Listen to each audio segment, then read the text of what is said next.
Voltamos com o programa Ponto de Vista, estou aqui com o Elton Roberto, estamos falando do cenário atual. A gente falava sobre a pauta. Muito dessa pauta, Elton, eu tenho visto, passa muito pelo que acontece no mundo. E eu queria a tua opinião nessa análise que a gente estava fazendo. A gente tem um período do Lula, um período em que em todo o mundo, principalmente na Europa, o socialismo, o que se diz partidos de esquerda, começam em Portugal, você tem na Espanha, você tem um crescimento nesse sentido. Quando o Lula sai, também há um movimento no mundo de saídas desses partidos. O quanto o Brasil é influenciável, o quanto no capitalismo e no jogo político há também ciclos que influenciam a todos os lugares. Eu acredito que aí uma crítica que eu faço a essa forma de você, por exemplo, dar à classe trabalhadora, à classe mais pobre, a possibilidade de ascensão sem demonstrar de que forma isso aconteceu. Então houve uma falha, né? E se deixou pensar que as pessoas sozinhas, por si só, por méritos próprios, haviam conseguido sair da miséria, haviam conseguido sair da pobreza e começaram a ter acesso aos bens de consumo. Por isso que eu digo, quando o pessoal, o Lula nunca foi socialista. O programa do Lula nunca foi um programa socialista, foi um programa do Lula, um programa capitalista. Tanto é que ele tira o Brasil da 15ª economia mundial capitalista e traz para a 7ª economia mundial capitalista com a perspectiva de nós chegarmos à 5ª potência mundial no capitalismo mundial. Então a nossa relação, ela sempre foi uma relação capitalista, ela foi uma relação de consumo. Na hora que você tem, por exemplo, uma renúncia fiscal como ele fez no IPI, nas questões da linha branca, foi para que a classe conseguisse ainda continuar consumindo, porque o consumo vai alimentando o mercado e o mercado tem essa evolução. Ele explica muito bem isso, dizendo, olha, a minha grande lição foi essa, eu fiz com que o pobre também passasse a ser um elemento consumidor. Então, assim, a relação dele, porque as pessoas confundem o socialismo com a assistência social. O sistema econômico que foi adotado não foi o sistema socialista. Mas logo que os partidos de esquerda eles têm essa bandeira, essa ideologia socialista, porque eles acreditam, e teoricamente, dentro do ponto de vista ideológico, em que o socialismo ele consegue ser mais justo, mais equânime, com mais equidade, com mais distribuição de renda. Né? Porque o que se quer no socialismo não é, por exemplo, a pessoa brinca muito, não se quer acabar, né, com a produção, não, ao contrário, se quer fazer com que a produção possa ser socializada com mais gente, com mais pessoas, né, que a gente consiga abandonar essa ideia de que o sonho dourado se consegue com muito esforço, somente sozinho. Não é assim também, sabe? Se não criar um ambiente favorável, e nós estamos vendo isso hoje. Essas pessoas que achavam que foram sozinhas, hoje estão culpando quem? O governo por não conseguir mais, porque a coisa está ruim, então o ambiente não é mais favorável. E aí o que acontece? Aí vem o problema da mídia, né? A mídia aproveita esse momento, por isso que eu digo que a grande falha, a grande omissão não foi não ter feito a democratização dos meios de comunicação. Porque na hora que você tem, por exemplo, essas pessoas que sempre estiveram no poder, sempre, de uma certa forma, sempre estiveram no poder. O PMDB é o partido mais governista que eu já conheci até então na minha vida, que eu me conheço com agente político. Foi governista com a FHC, foi governista, só não foi governista com o Lula, mas depois disso foi governista com Dilma, e aí deu o que deu. Hoje é governista com o PSDB, que era oposição. Então, enquanto tiver essa história do osso, vocês estão ali roendo, para poder dizer, eu estou aqui, eu sou governo. Se eu sou governo, eu sou a favor. Então, o que acontece? Você tem o aproveitamento dizendo, olha, a culpa foi desse aqui. Então, você tem uma guinada. E, infelizmente, digo isso porque a classe média que não faz a sua reflexão, que não faz seu dever de casa, de fazer o seu pensamento, de fazer a sua autocrítica, de saber por que eu estou aqui ou por que eu estou assado, ou de fazer a velha história de perspectiva de ser um dia elite, né? Ela é muito volátil. Então ela vai namorar com a direita, se a direita lhe prometer que ao fim do arco-íris tem um pó de ouro. Ora ela vai namorar com a esquerda se acontecer a mesma promessa. Né? Então essa volatilidade da classe média, né, que quer ser elite a pulso o tempo inteiro, ou pelo menos... Mas essa classe média quer ser elite, mas quer fechar a porta de baixo. Sim, esse é o grande problema. Por isso que aí você tem um ranço ideológico da ideia, são os comunistas, que para mim é uma grande besteira, né? Uma grande besteira. Eu até estava lendo algumas coisas que são para mim interessantes na rede social, e o cara disse, olha, até então eu estava contente em ser comunista, depois dessa reforma trabalhista eu vou ser abolicionista, quer dizer, nós voltamos ao regime escravocrata. Isso precisa ser refletido, né? As famílias precisam conversar sobre isso, precisam conversar com seus filhos, calma aí, olha, o que eu quero? Então assim, hoje, eu estou vendo muita gente que era a favor do concurso público que não sabe mais o que fazer. Por quê? Porque apoiou alguma coisa. É igual aquela história, é igual o peru de Natal torcer para chegar o Natal. Chega a ser absurdo, as pessoas. É autofágico. É autofágico que a classe média está fazendo com ela própria. Né? Então, ela quer fechar a porta de baixo porque ela quer chegar em cima e ela acha que o pessoal de cima não quer fechar a porta também para ela chegar lá? Quer. Né? Você vê isso na hora que você democratizou os meios de transporte no tocante aos transportes aeroviários. Né? Incomoda uma classe média, né? Encontrar o porteiro em Paris? O porteiro em Paris, incomoda encontrar a filha dele, a filha da costureira, a filha da lavadeira estudando medicina, né? Fazendo medicina, se formando em engenheiro. Isso incomoda. Agora, por que incomoda? Eu não entendo por que incomoda. Né? Já que às vezes você tem assim, olha, fulano era filho de tal. Só que, veja, exemplos excepcionais. Quando você tem gente excepcional que pode uma vez ou outra, por exemplo, o filho de um lixeiro, de um gari, de um servente pedreiro, ele pode, pela sua inteligência fora do comum, pelo seu esforço hercúleo, ele pode chegar a alguma coisa assim, né? Eu, por exemplo, sou filho de uma doméstica com um portuário. Eu cheguei a fazer portuário na Itália. É esforço próprio, sim, mas veja, quantas pessoas que foram filhos de pré-doméstica e um portuário fizeram a mesma coisa? Eu não posso entender que isso é uma regra. Isso não foi uma regra, isso foi uma exceção. O que nós temos que fazer? Nós temos que fazer com que isso se transforme em regra. De que forma? Isso não é através de experiências pessoais, isso é através de planejamento público, de instrumento público, de alcance coletivo.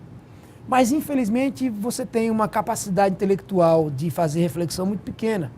Porque as pessoas, infelizmente, hoje, nesse movimento fast food, né, que é um movimento muito imediatista, elas querem saciar os seus sonhos hoje. Não vai se interessar se amanhã aquele sonho vai ser outro, não, mas elas querem fazer a sua saciedade hoje. Elas não têm. O Brasil, veja, que coisa mais absurda. Né? O Brasil não tem um planejamento a médio prazo, de nada. Nós vivemos uma verdadeira montanha-russa eleitoral. Nós acabamos de sair de uma eleição agora para prefeito e vereadores. Eu acabei participando dessa vez até como candidato. Tive uma experiência assim que, vou dizer a você, foi excelente, mas ao mesmo tempo foi frustrante do ponto de vista do eleitor. Né? Não porque eu tenho perdido, não. Até porque perder e ganhar faz parte do jogo eleitoral. Mas porque o eleitor se viciou de uma forma bem absurda. Né? Mas voltando ao assunto. Mas num período em que as redes sociais permitem que você dialogue mais, isso daí ainda... Mas a rede social, quando o dinheiro chega, ela fala pouco. Ela fala pouco. Fala muito pouco. Né? Então, voltava eu. Nós vemos uma montanha-russa eleitoral de que a cada 2 anos a gente passa por uma eleição. Só que acontece, a cada 2 anos por uma eleição, só que entre um ano e outro nós temos um movimento pré-eleitoral. Nós mal saímos de uma eleição para prefeitos municipais, já está se falando da eleição de governador do ano que vem. Então já está se colocando para o Rui Palmeira, que acabou de ganhar uma eleição agora, já está sendo cogitado para ser candidato a governador. Quem tem condições de planejar uma cidade desse jeito? Se ele não consegue sequer planejar a sua própria carreira política dessa forma. Então será mas eu tenho solução? Eu tenho uma solução para isso. Eu sempre digo isso. Para mim, o meu grande projeto, se eu fosse alguma coisa algum dia no tocante a essa base legislativa, era separar por completo as eleições executivas e legislativas. Por completo.